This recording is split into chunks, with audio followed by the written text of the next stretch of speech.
Welcome to the Art of Conscious Living. Today I have a very special guest.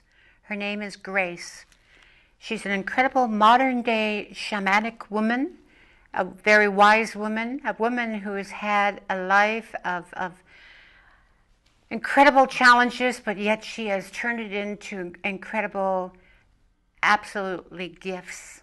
So I'm very, very pleased to have her in the studio today to talk about all of her incredible life, her journey, and so much more. Grace, thank you and welcome. Thank you. What a surprise and treat to be here. Well, let's start with who you are and what. I know that you make these incredible sacred baskets, what is all that about?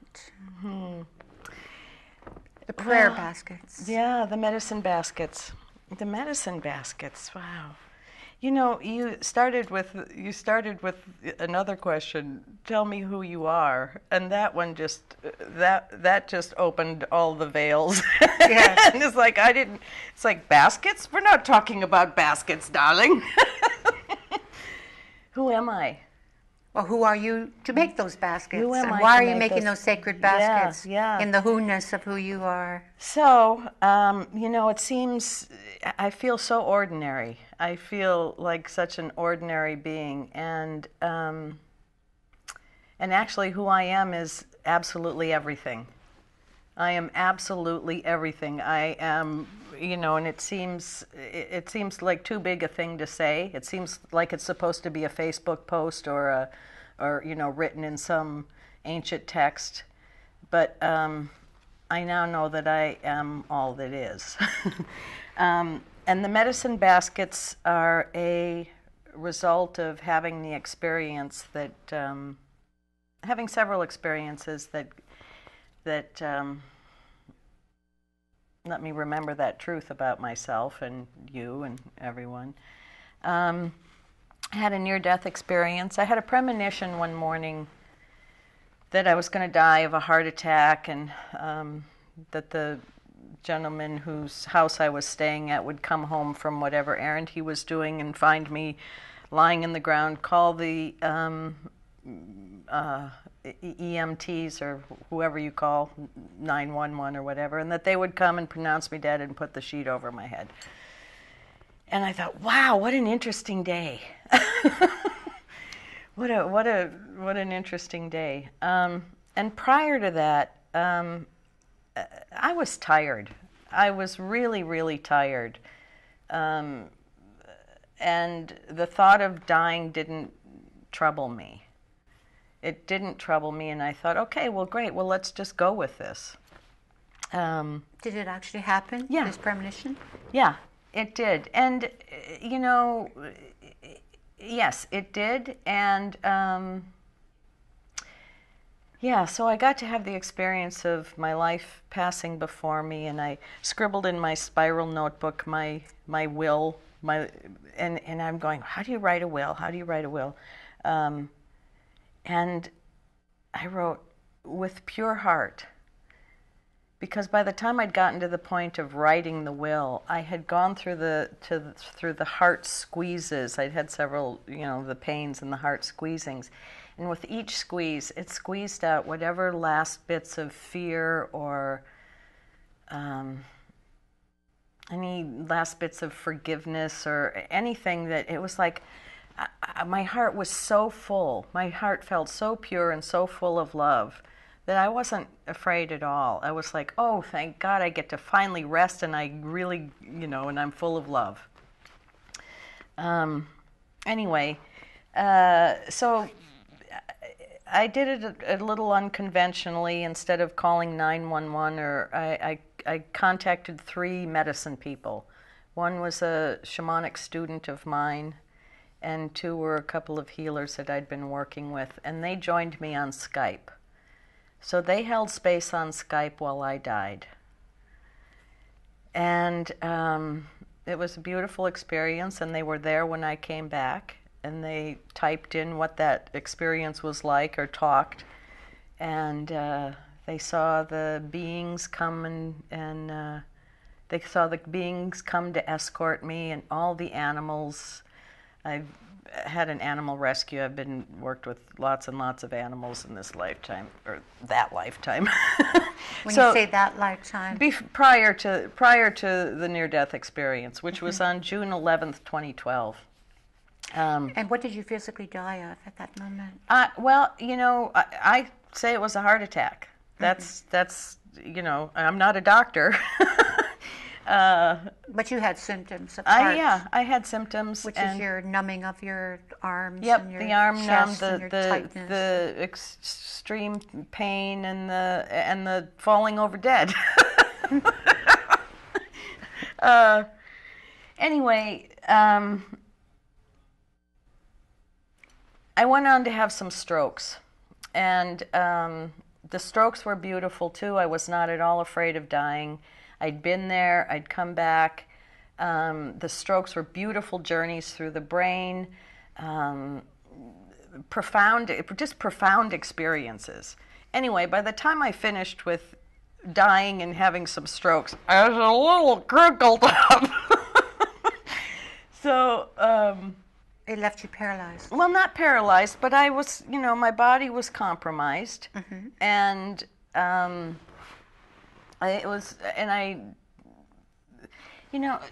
want to talk a little bit about, there was a window of time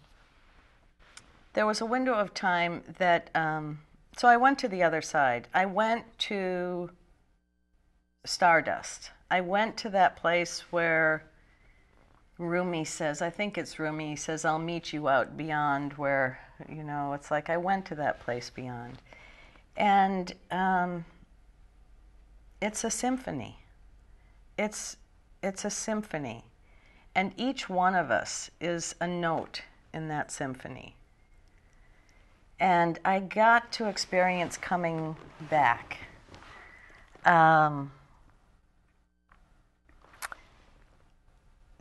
And I got to tell you that since that experience and since the strokes, the vocabulary that I have access to or know of doesn't come speak to touching,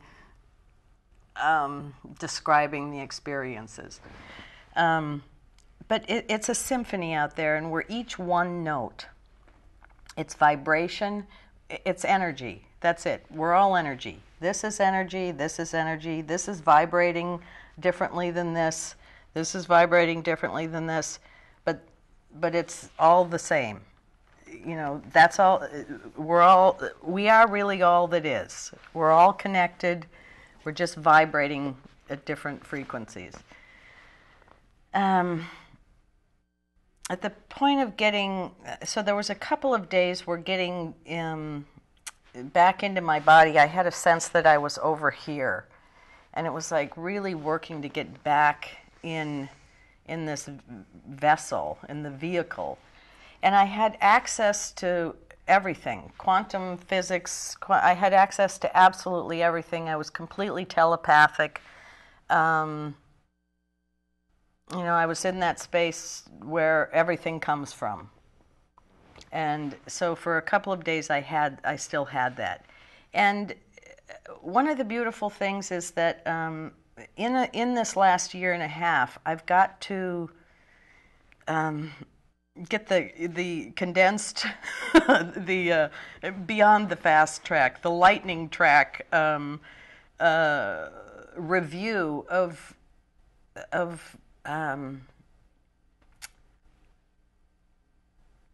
arriving here, forgetting, remembering, forgetting, remembering, forgetting, remembering.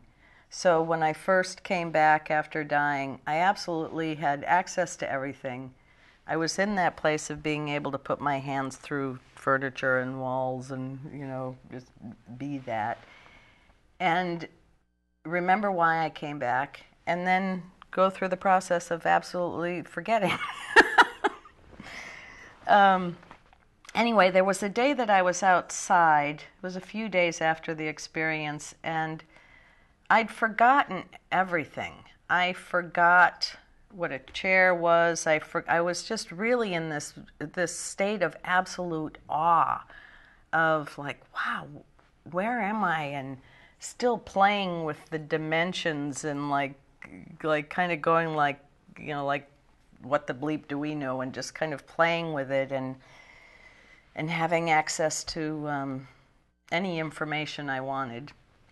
And I saw this white object on the ground, and at some point I realized it was a car, and then I realized it was my car, and then I put together that then probably what was in it was mine. And so I'm looking at the things and I'm picking up things going, wow, as if I was seeing them for the first time. It's like, well, one of the things was my drum, my shamanic drum, and I'm like, wow. I mean, everything was like I had just seen it for the first time. And there was a box of pine needles, and I had been a weaver. And here's this box of pine needles. And so at some point, and there's two sayings that have kind of gotten me through. One is, do what you can with what you've got where you are, and nature loves courage. And I wish I could credit them. Terence McKenna is Nature Love Courage, and I think it's Roosevelt, and please, Roosevelt, forgive me if and I was in a place of wonder and awe and kind of delight at being here. What does that mean to you? Nature loves courage. Nature loves courage? Yes.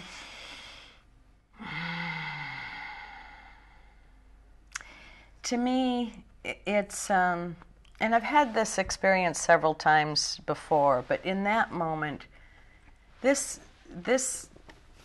what I'm doing here on this planet, and this is natural.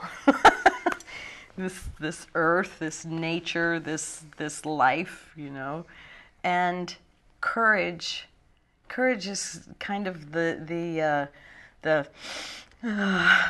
courage is that and I don't want to use the word manifest because it's even better than that. It's even a better word than manifest. Courage is like the turbo to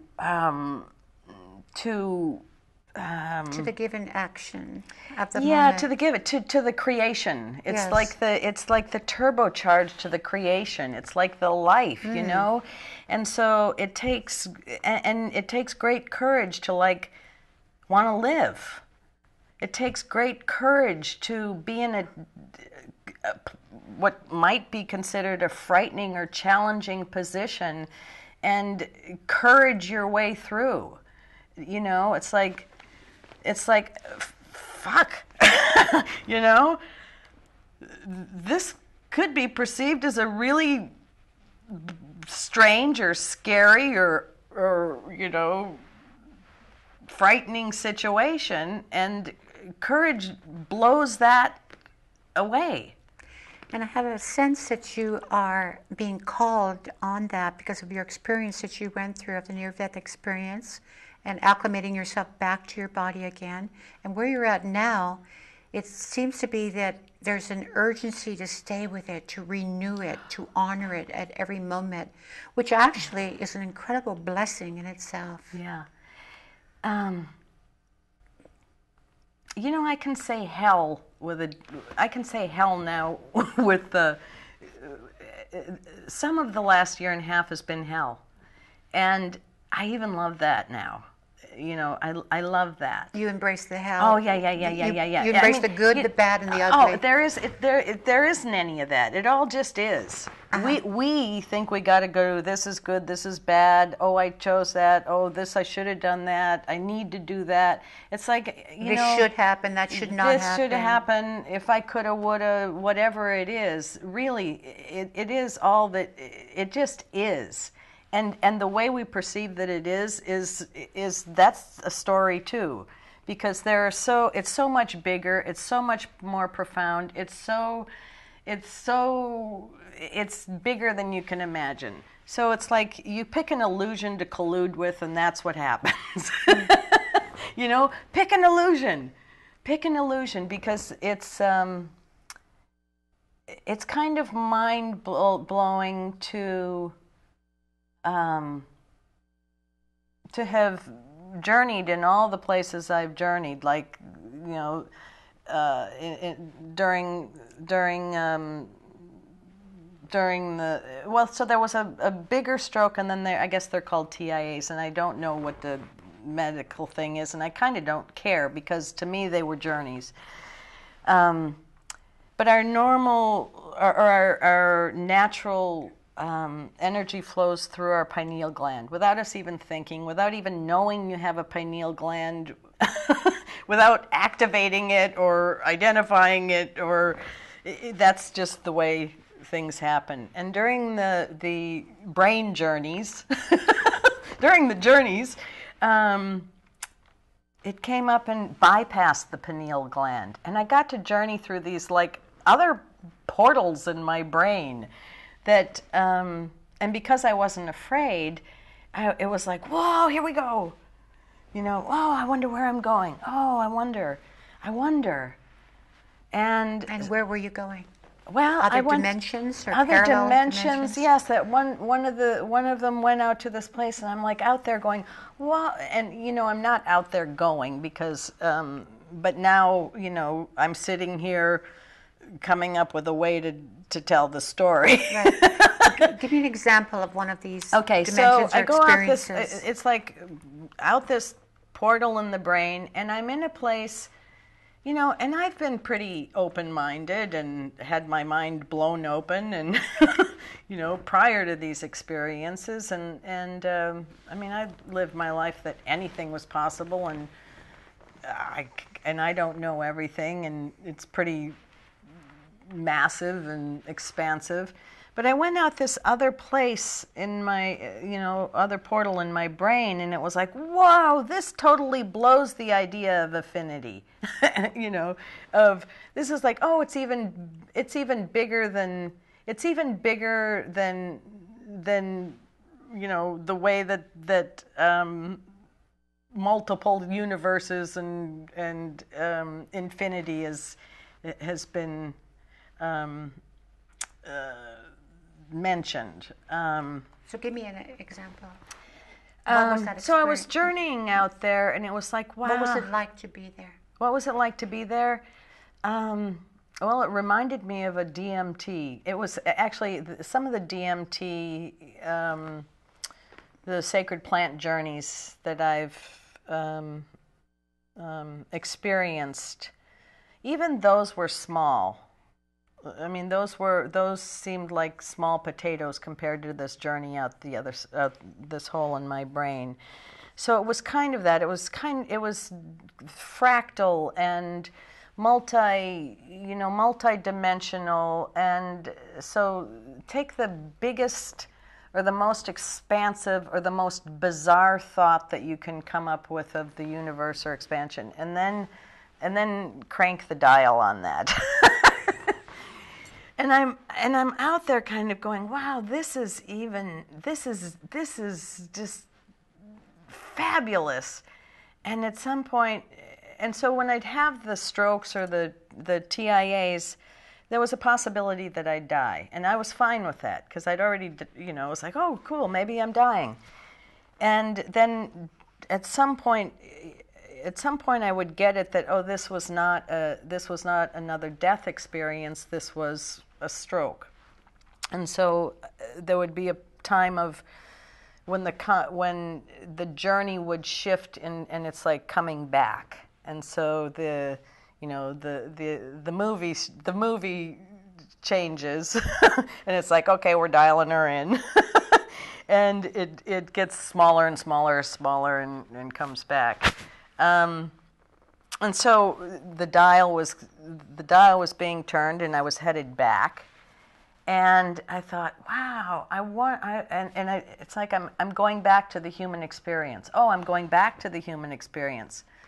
I wonder if any of this that I just saw or learned or experienced is relevant to the human experience. And I was just no, none of out there is going to help you get along in 3D on planet Earth. None of that out there is relevant. And I was just kind of like, oh, okay. And so anyway, now to get to the basket weaving, because it was the basket weaving that helped me. So my hand was curled, and I had this box of pine needles. And nature loves courage, and do what you can with what you've got where you are. And I remembered something in me remembered being a weaver. And so I took this pine needles, and the act of taking, seeing my hand and rewiring my brain to pick up the pine needle or pick up the needle and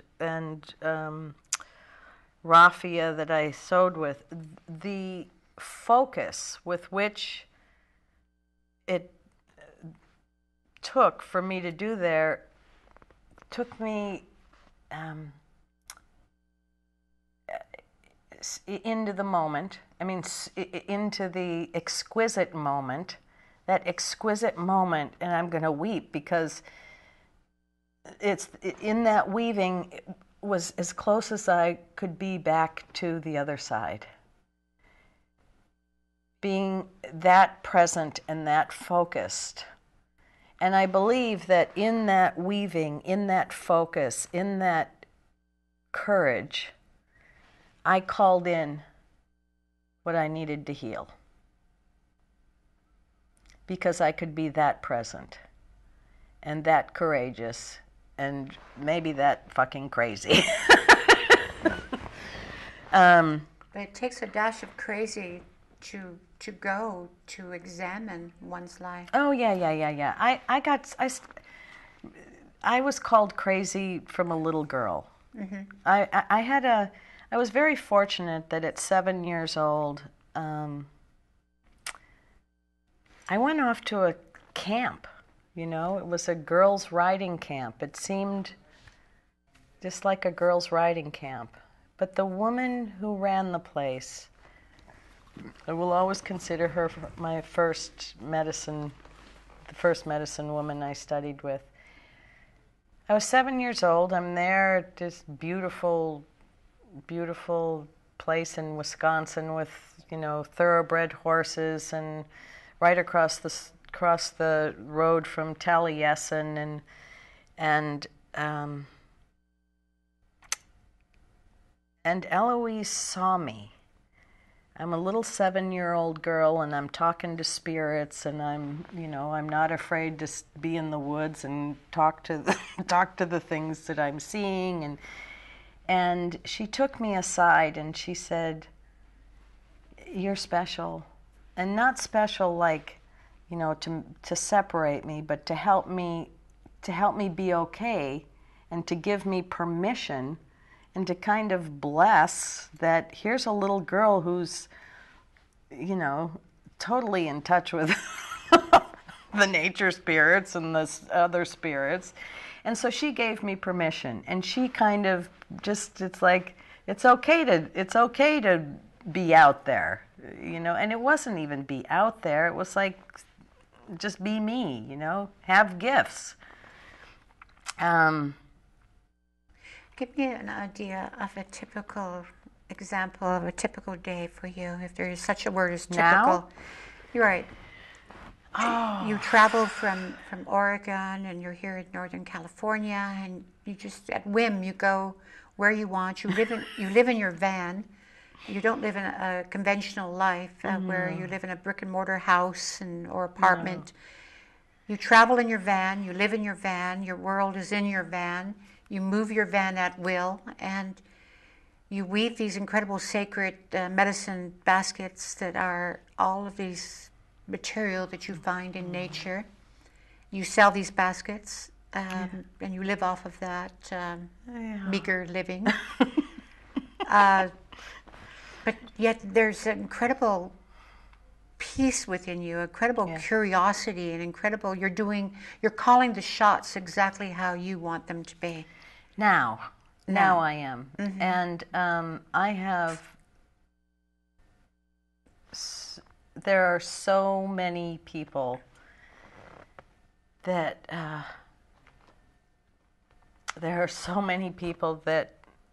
helped me, that took care of me, that donated, that, so I have an RV right now. Somebody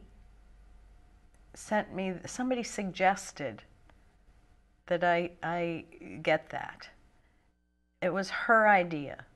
Why don't you look for an RV or a camper, and I'll give you the money to do that. I was living in my car with a tent, and actually I was okay with that. But so there are so many people that covered me and took care of me and contributed and loved me and prayed for me, so that I can sit in this chair right now today with the inner peace that I have. It's pretty traumatic to the body, mind, and soul to die and to have strokes. And, no health insurance. I don't live in the box. Right. I went out to the woods and wove baskets to heal myself. I narrowly avoided the mental institution 6 times in the last year and a half, and the police, being arrested twice. They wanted to put you in a mental institution? Yes, because so after the 4th, I think it was about the 4th brain journey, there were some people that were concerned about me, and she said they wanted me to go to the hospital. What were they concerned about? That I was having strokes and kind of wandering around going, Right. I've been to the other side. We're all one. We're made of love. Right. We're here to love and be loved. And that you were talking to spirits. And that I'm just kind of, Conventional medicine is going to try and find something wrong with you. Oh yes, I've been diagnosed. Right. I have a list of diagnoses. So I go to the hospital, But and you know it as something different. You know it and honor it as for what it is. Yes.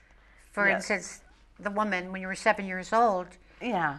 gave you the permission to recognize spirit and see spirit. And people will say, well, no, you're crazy if you're seeing that. Yeah. And so I was called very early. And in my teen years, I didn't like that calling. And so I went Calling by spirit to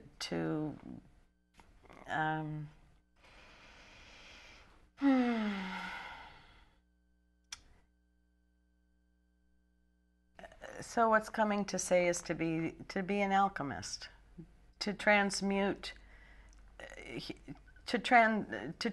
not only my own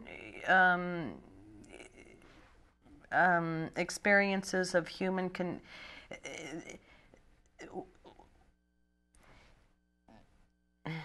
it's kind of simple.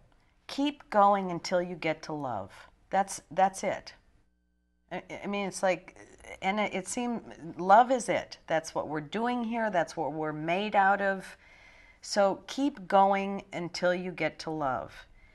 I agreed to come here and have a lot of what, and sometimes they were horrendous experiences, so that I could transmute those not only for myself, but for the collective and for whoever I meet. It's like I went through some experiences that a lot of people, it wasn't fun.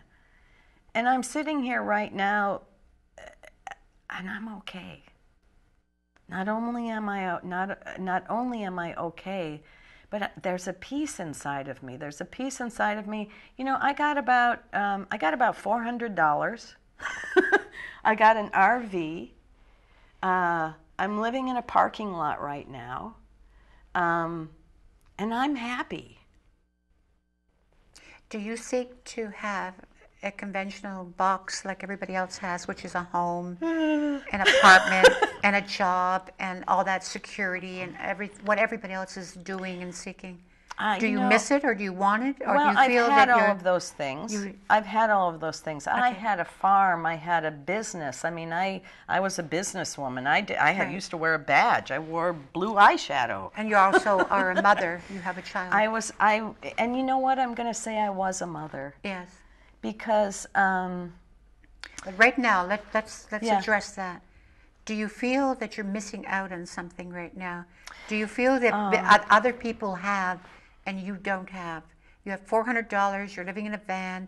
You don't know the next moment. There's a total. I kind of got an idea of the next. No, I got a plan. Do you feel that they're better off than you, or no, you're okay?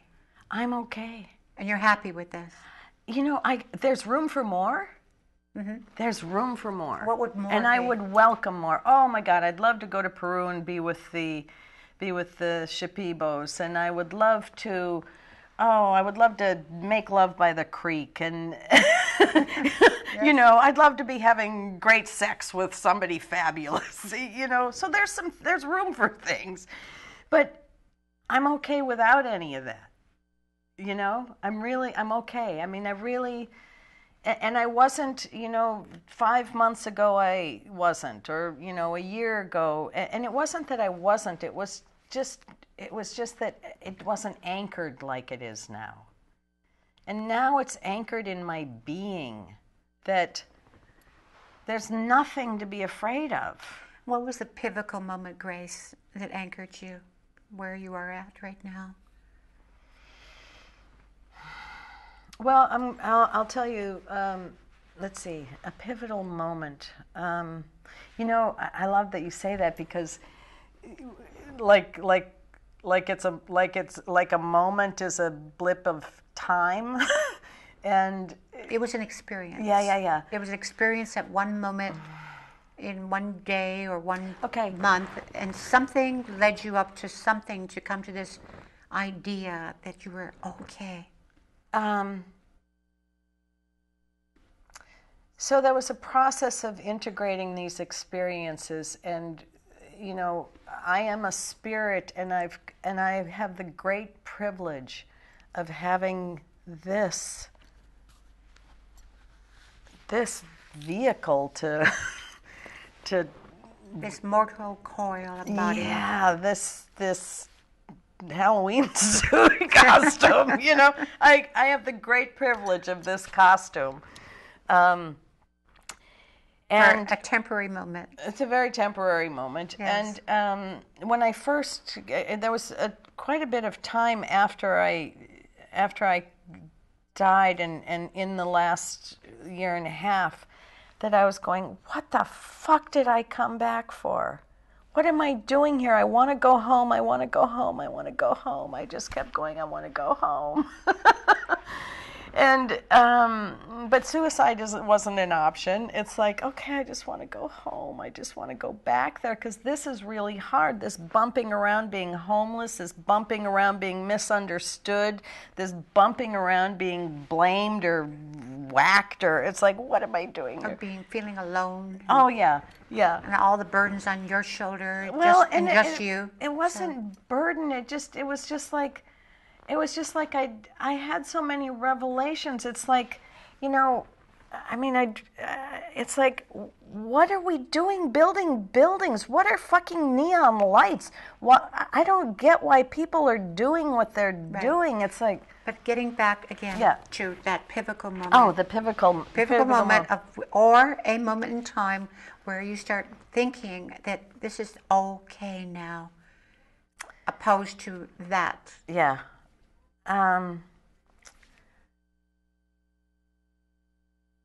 Was it a thought? No. Was it a feeling? Was it a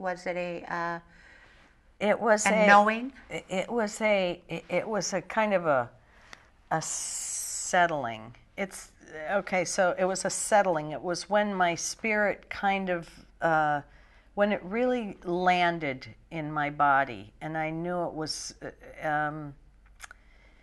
And well, that's very Very profound. Yes. Settling, coming home to Yes. oneself. And so there's all this spiritual knowledge, and I went from having access to absolutely everything possible to trying to fit it in this little human body around people who didn't get me. And so I've spent a lot of time alone in the last year and a half, and I call it the angelic French press. So my spirit guides it's like a coffee French press. So when I start to leave, it was just like being stuffed in here. And it was recently when it was like, okay, I absolutely can hold all that is inside this body. I can absolutely live knowing that I am you and you are me, and Fukushima is in here, and that absolutely all that is, that's so above, so within, that absolutely everything that I see out there is in me, and I can take complete personal responsibility for that and enjoy it. And I can be in the midst of that. There's peace. There's a place of peace. No matter what's going on around me, no matter where I am. So it's not looking at the good of it or the bad of it. It's just witnessing the experience. Yeah, it's witnessing the experience. Did you say a choice? Yeah, it's a choice. I have a choice to be here. And okay, that's a very, very important. You've made this determined choice, where before perhaps you were not given into a choice. You were not. Before I forgot I had a choice. Ah. Now I'm very diligent about nurturing and taking care of this choice to be here and alive. I'd like to speak to you about, we talked about insanity and being in touch with the law and the police and medication. And a lot of people are on psychotropic mood enhancers and antidepressants. It's very prevalent in society today.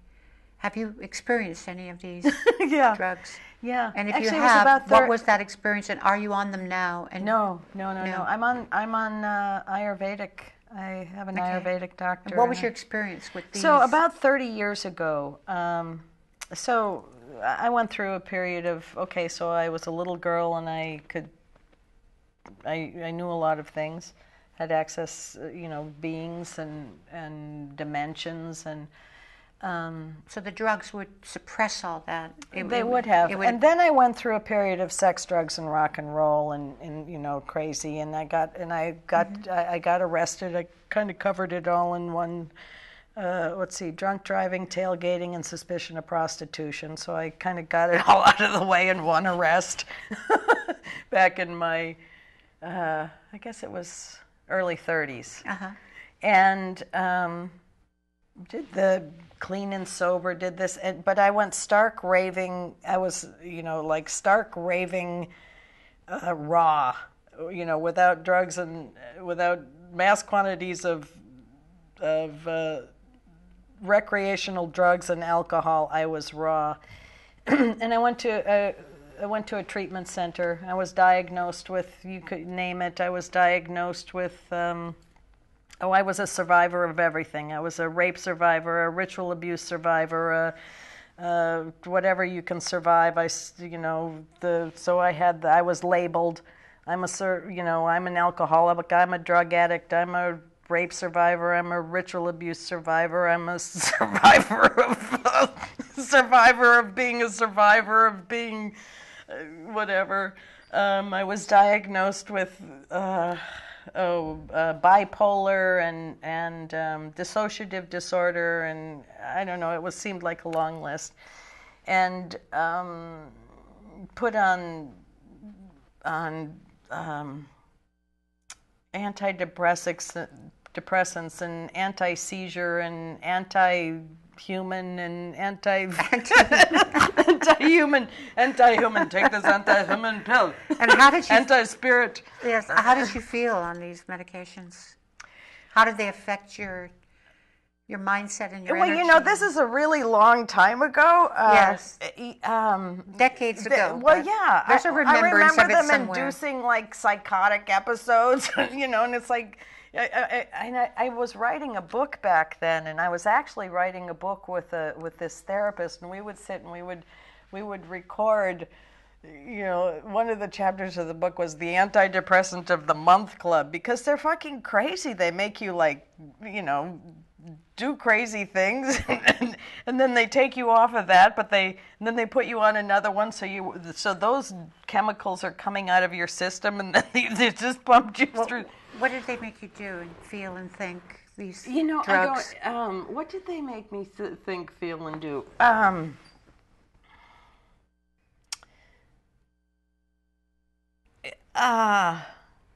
Irrational things, or spastic, or you were. Oh no! Oh my God! I just had a memory. Yes. I just had a memory. So it was in the treatment center. We were there for a month, and they had me on. Overdose.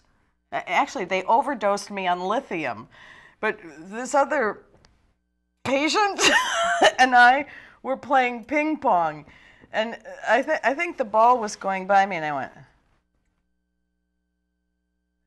There's this like the lithium lull, and I remember. So you were in total slow motion, like a yeah. But here's the good news about this. Here's the fabulous news about this, because that was really. I'm sitting here laughing. There were some wonderful things that happened out of that. One is I got to experience what it's like to be drugged. I got out of there, and I was told that the best I could hope for was to live in a group home on disability and medication the rest of my life. And I'm like, I don't think that's going to work for me. And I kind of tiptoed out of the system. Right. And into, thank you, the care and embrace and welcome and teachings of an Apache medicine woman. So I did go to the disability office, and I thought, these people are more disabled than I will ever be. And then I did find. And how is that? How are they more disabled? How do you see that? Well, and actually I've done another round of Social Security disability since in the last year and a half. When you say they, who are we referring to? They. Meaning the people who work in the office, or the people who are. Which time? Who did I refer to? Well, the Social Security Office and Disability. Well, and they're trying to give it to you. The and hospital. Let's see. So the treatment center.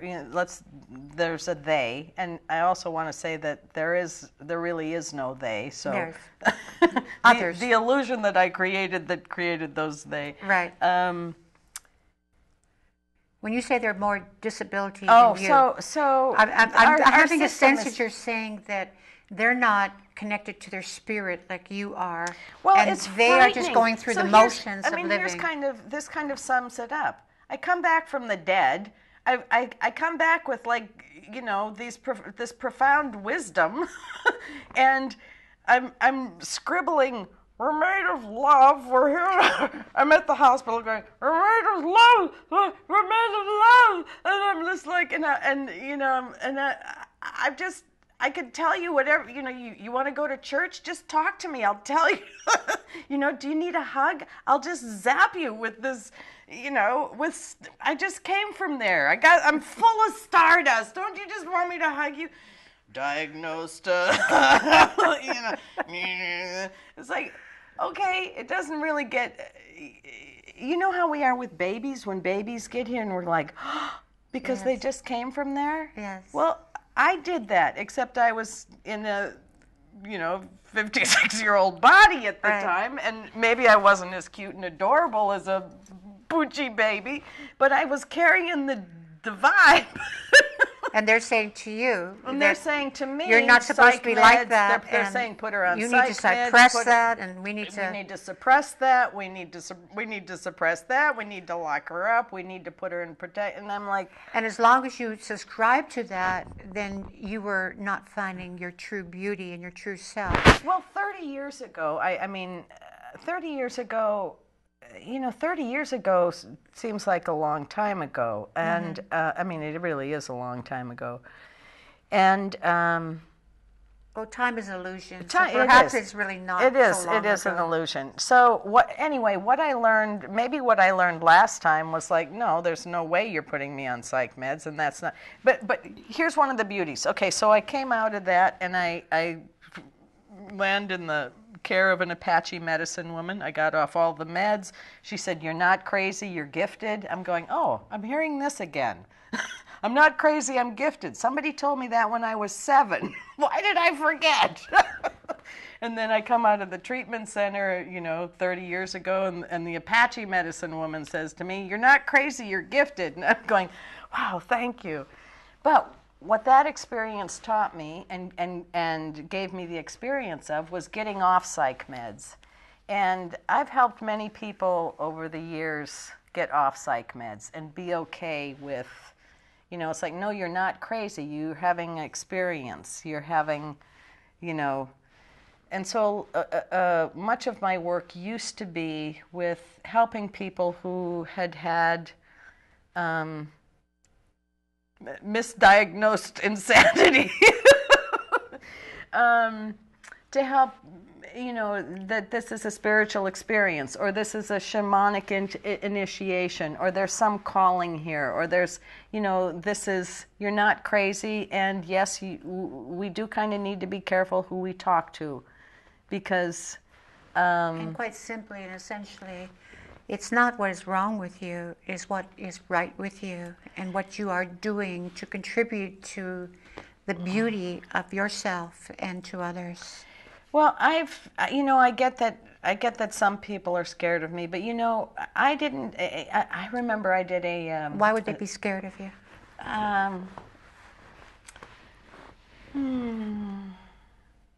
The only thing I could imagine is that when people are living in their natural, innate sense of themselves, without any contrived conformity of society, then they're going to feel a sense of uncomfortable around people who have embraced that.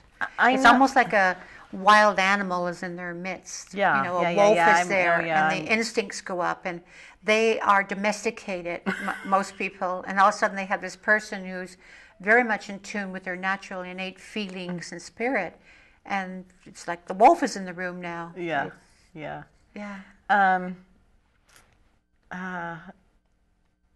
I had a thought. Oh, so in this last year and a half, I kind of covered many people's greatest fear: death, homeless, sick, broken, alone. And so some of the ways that I know that people were frightened, and there was a lot of that time I was frightened. Because it's like, what are our resources? You have to have an address to get homeless benefits? Hello? Really? I don't have I'm homeless. Why would I have an address? And Social Security. And Social Security. And... The Social Security is so dehumanizing. Oh my God. I was getting Social Security for a little. I can't have a job. I can't have a job. I'm still pretty. It's like, there's no way I could have a job. I cannot muster up the tolerance for. I couldn't do it. I can't. I can't do it. I can't do it. But in the can't doing, you're doing so much more. Yeah. You're shedding so much light and I'm and being- love, and you've walked ahead of many people. Or maybe that- I'm scaring the crap out of people, whatever, you know. I well, know for that, what I'm reading on your blogs and on Facebook is a lot of people are looking up to you, and you're walking ahead of them. And oh, well, where you have walked in, as you said, you've faced the incredible Yeah. fears of homelessness or illness or pain and suffering, and you've transgressed that. You've in a place of beautiful acceptance of it. and And we're all going to perhaps walk there. You're just walking a little bit ahead of us. yeah, and so what we're kind of talking about is the 3D human experience, and I'm doing that. But so yes, I did come ahead. I was one of those, you know. Now I'm going to go up a notch. I'm going to go to the extraterrestrial. I was one of those people that came in. I was one of those spirits that when the Earth was like we were in, there were bombs and things going off. I was one of those volunteers that came here to help. I was one of those souls that heard the call here. I came here. Service. Yes, to be in service. You know, so those what look like, you know, human experiences that were challenging, I agreed to go there to plant light. So I had a bigger mission, which most of us forget what our mission is when we get here. And so I'm considered one of the way showers, where you come, you know, we come when the shit's really bad, and it's it's kind of hard. We go into the places and we plant seeds of light, and are you doing that by you walking ahead of others and experiencing it, and then bringing it back to others, and sharing with others and saying, it's okay. Well, you're going to be okay. I'm okay. So, well, you know, it's. I don't know if I'm. Let's see. Let me feel into that. When I died, the mission, the original mission that I came on, was completed. What I'm excited about now is, so I want to talk about my work, because I want to talk about what's happening right now, and maybe why I'm back, because people are freaking out. And I mean, I know a lot of shamanic people, and I know what are people freaking out about? what are people freaking out about? Fukushima. People are freaking out about our systems are crumbling, and I'm thrilled. You know, chemtrails, and the bees are dying. the bees are dying, and Monsanto the and government crops. is the government is doing what? I don't even know how to say the government. Let's just say that system is crumbling. And one of the next systems to crumble is our social, you know, food stamps, and you know those. So our systems are crumbling, and there's a lot of opportunity for fear, and yes, we need to take care of these things, and we have to do it with great love and calm, and maybe what I experienced in the last year and a half of like not knowing where I'm going to sleep at night, not knowing if there's food, not knowing if I'm going to be murdered with a machete, you know, not knowing, being in some pretty challenging, no, it wasn't radiation, but I have been able to find this spot in me that knows that absolutely everything is okay. So maybe what I'm here, maybe somebody can say, you know, maybe I can bring some peace or something. But even when we're managing all this weird shit that's going on the planet right now, we got to do it with more love than fear. We really got to do it with more love than fear. Why are we doing it? Why am I doing this? Because I love my life. Why am I doing this? Because I love my planet. Why am I doing this? Because I want to love some more. Make the reason we do anything because out of love. Right. Why am I doing this? Because I love the earth. Not because they're bad guys, because they fucked it up, because they shoulda, coulda. That just puts way more energy. It's like, yeah, you know what? And them, those them that fucked it up, is me too. I contributed to that.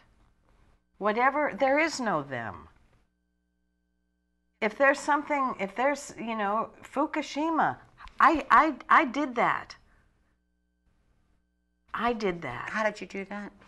Because How did you we're all connected. Mm-hmm. Because we are all connected. And somewhere, we're all in this together. We're all in this together. There's no separateness. There is no separateness. And we'll call them lifetimes, or we'll call it this string of experiences. Somewhere along the line, somewhere along this line of choices that I made, I contributed. Okay. Grace, thank you. It was a pleasure to meet you, to speak with you, and to know you.